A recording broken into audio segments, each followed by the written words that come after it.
चिड़िया और किसान। एक गांव में एक किसान रहता था। उसका गांव के बाहर एक छोटा सा खेत है। एक बार फसल बोने के कुछ दिनों बाद उसके खेत में चिड़िया ने घोंसला बना लिया। कुछ समय बीता तो चिड़िया ने वहां 2 अंडे भी दे दिए। उन अंडों में से 2 छोटे छोटे बच्चे निकल आए। वे बड़े मजे से उस खेत में अपना जीवन गुजारने लगे। कुछ महीनों बाद फसल कटाई का समय आ गया। गांव के सभी किसान अपने खेतों की फसल की कटाई में लग गए। अब चिड़िया और उसके बच्चों का वे खेत छोड़कर नए स्थान पर जाने का समय आ गया था। एक दिन खेत में चिड़िया के बच्चों ने किसान को ये कहते सुना कि कल मैं फसल कटाई के लिए अपने पड़ोसी से पूछूंगा और उसे खेत में भेजूंगा।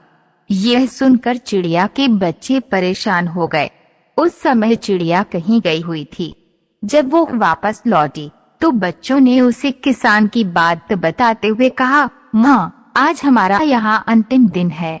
रात में हमें दूसरे स्थान के लिए यहाँ से निकला होगा। चिड़िया ने उत्तर दिया, इतनी जल्दी नहीं बच्चों, मुझे नहीं लगता कि कल खेत में फसल की कटाई होगी। चिड़िया की कही बात सही साबित हुई।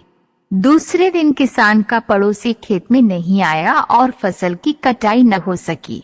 शाम को किसान खेत में आया और खेत को जैसे का तैसा देख बुदबुदाने लगा कि ये पड़ोसी तो नहीं आया।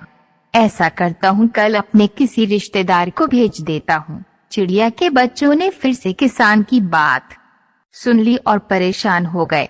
जब चिड़िया को उन्होंने ये बात बताई तो वे बोली, तुम लोग चिंता मत करो, आज रात हमें जाने की जरूरत नहीं है।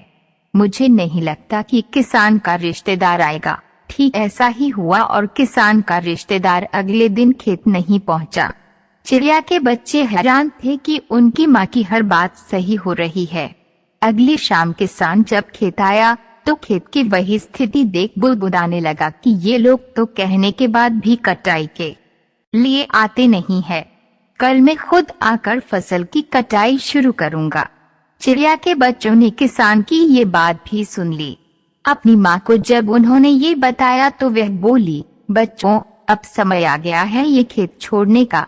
हम आज रात ही ये खेत छोड़कर दूसरी जगह चले जाएंगे। दोनों बच्चे हैरान थे कि इस बार ऐसा क्या है जो माँ खेत छोड़ने को तैयार है। उन्होंने पूछा तो चिड़िया बोली, बच्चों, पिछली 2 बार किसान कटाई के लिए दूसरों पर निर्भर था। दूसरों को कहकर उसने अपने काम से पल्ला झाड़ लिया था, लेकिन इस बार ऐसा नहीं है। इस बार उसने ये जिम्मेदारी अपने कंधों पर ले ली है, इसलिए वह अवश्य आएगा। उसी रात चिड़िया और उसके बच्चे उस खेत से उड़ गए और कहीं और चले गए।